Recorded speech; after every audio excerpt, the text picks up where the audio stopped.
All right, we are recording. All right. So we're going to go over a quick PowerPoint on layout and design pertaining to infographics.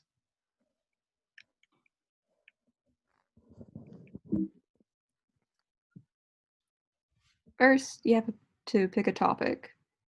It has to be fairly specific and simple. Unfortunately, you can't present all the information on mosquitoes on one sheet of paper, and you probably won't hold everyone's attention for that long. So pick something easy, relevant, something that your audience will care about, or if it's a how-to, something that can be duplicated at home. Some different examples might be differences between two common types of mosquitoes that are found in your area, how to choose the right repellent, comparing data of trap locations, like data from a trap near a body of water versus data at a trap away from a body of water, or protecting your yard from mosquitoes. So, Becky, what are we going to make an infographic about? How about we make an infographic on how to choose the right mosquito repellent? Okay. So, a few general rules of thumb for infographics. Remember the number 3. It's good to have 3 main pieces of information or talking points, 3 types of font, which title, text, and sometimes you'll have a subheading type of font,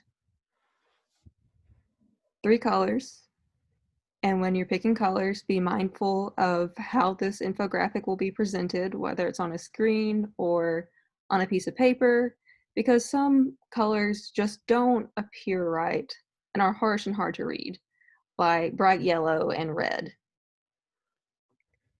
And then 3 graphics or pictures. So just remember the number 3. However, rules can be broken. So you might find yourself in a place where you have additional information, you found another really great picture or graphic that you want to add to your infographic. And at that point, just try not to go over 5. At that point, it will look cluttered.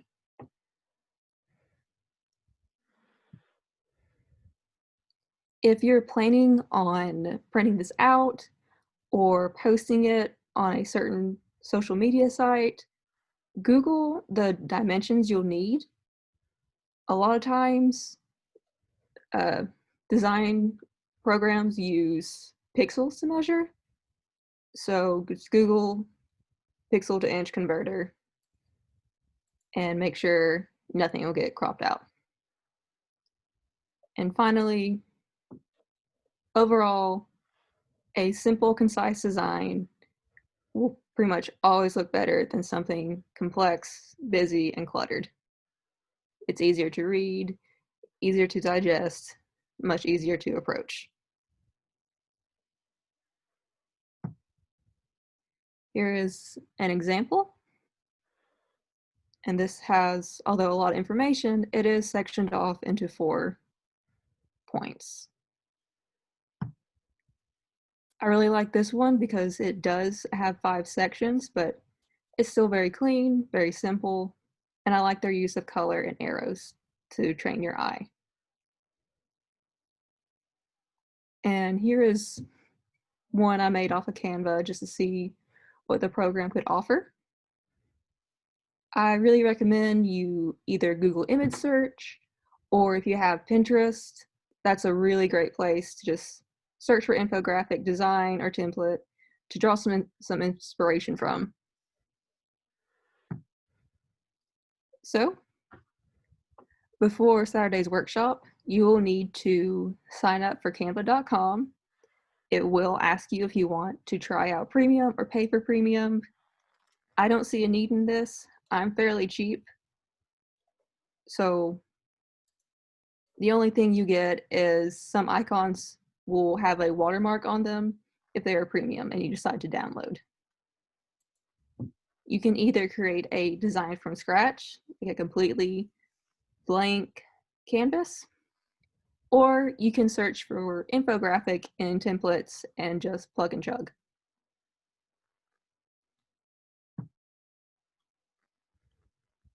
All right, so we're going to go to Canva. I've already made my account. And if you see on this sidebar, you click on templates and search infographic, all one word. And they have quite a few options, just depending on what you envision, what you want to do.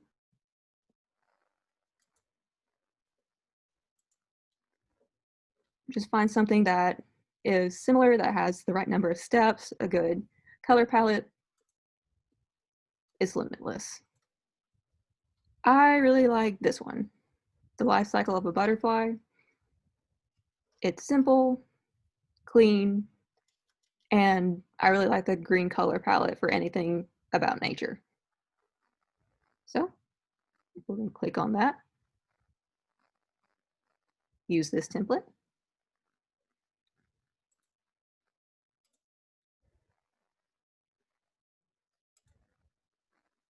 All right, so we are doing how to choose the right repellent. Right. So you will click on the title text box, double click, highlight, delete, and type in what your title is.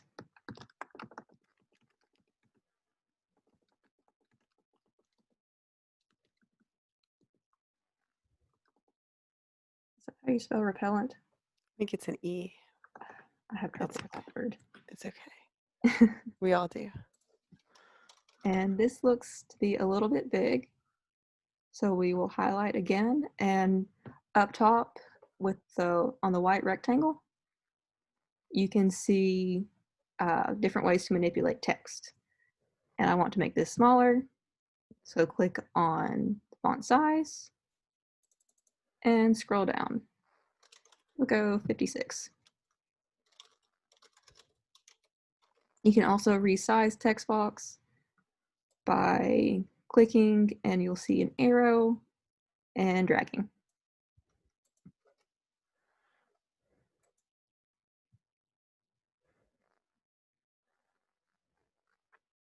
Okay, how many steps are there to choosing the right repellent? I guess you need to know what you're going to do, know your risk, and then go to the website and then I guess purchase it later on. So maybe just 3 steps. Okay, perfect. So Rule of 3. I like it. if it's just 3, we're gonna highlight all of the stage 4 with the butterfly, the circle, the text box, and you can do this by clicking outside the design template and dragging, and you'll see a blue box to select. Everything is selected, press delete. And then we'll select a few more things, the next step, and just drag it down so it can be evenly spaced out.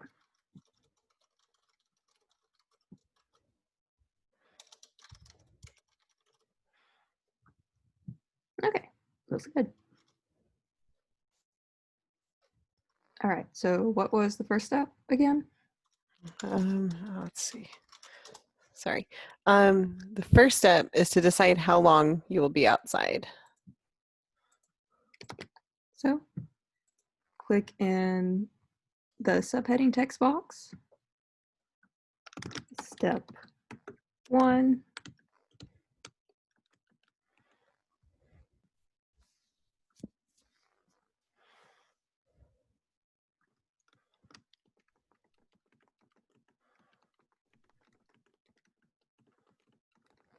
Okay.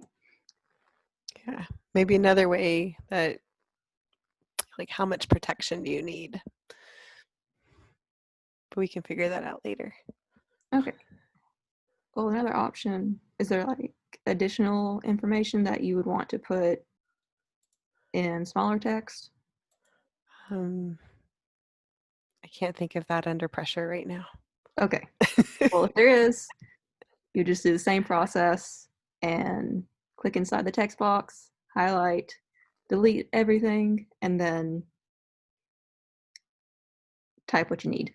Yeah. But since we're not going to do additional text, we'll just move this down, make it even. Now, we find a graphic to go along with this. If you move over on the left, you'll see a bunch of different options. There are elements and there are photos. You can search either, but to me, the elements, icons, illustrations, those just typically look better and are easier to use when making an infographic. They're also easier to print. So we're deciding how long we will be outside. Let's just type outside in the search bar for elements.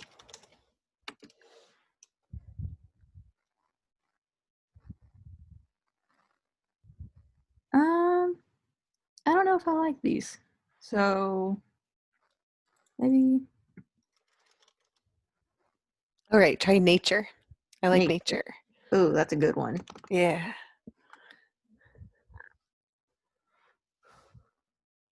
How about some mountains? Also, this one is free. The ones with crowns are for premium. Yeah. So click on the mountain and it will appear on your design. So select the previous image of the leaf, press delete. There's also some little circles, delete those. And I like having the green circle background since it fits. Plop the mountain in there and resize.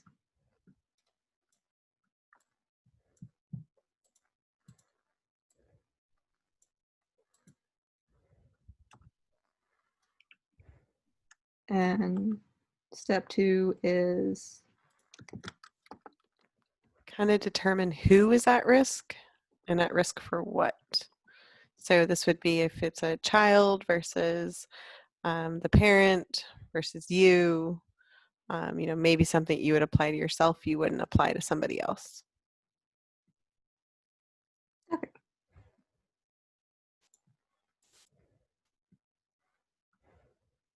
Let's see if we can find an icon of a child for that. Or a family, right? Because each person Oh, could be different. right.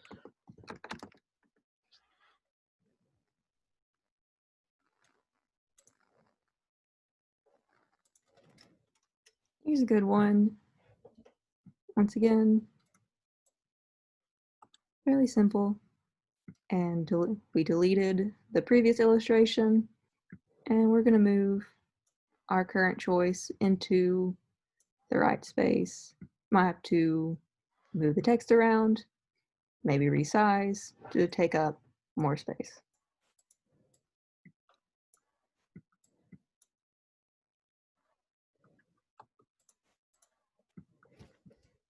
And we are, once again, deleting the previous text box and adding in our new text. So step 3 is going to a website, correct? Yep, and I just put it in the chat. Oh, excellent. Yeah.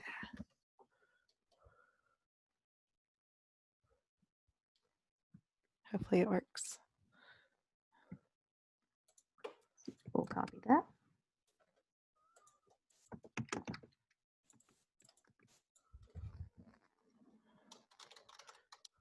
So maybe it'd be select your repellent, and then the bottom part would be the website. That would look better. Ah. Ooh.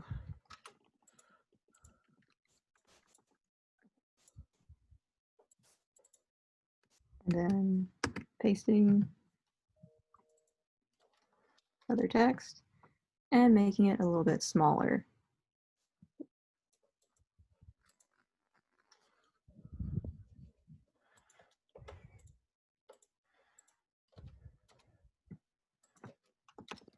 So how about we type in repellent?